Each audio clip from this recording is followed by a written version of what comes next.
Dakong pasalamat sa tag-iya sa clutch bag nga dunay 117,000 pesos nga kantidad sa salapi nga nakita gawas sa GMA Davao Station human kini nabalik kaniya.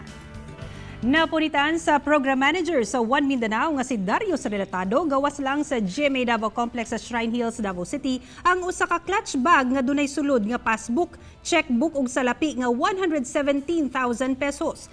Giling gitrace ang tagiyan ini pinaagi sa bank records nga anaa sulod sa bag ug gipatawagan aron kuhaon kini. Walay oras miabot ang tagiya sa clutch bag nga si Victor Lastrella.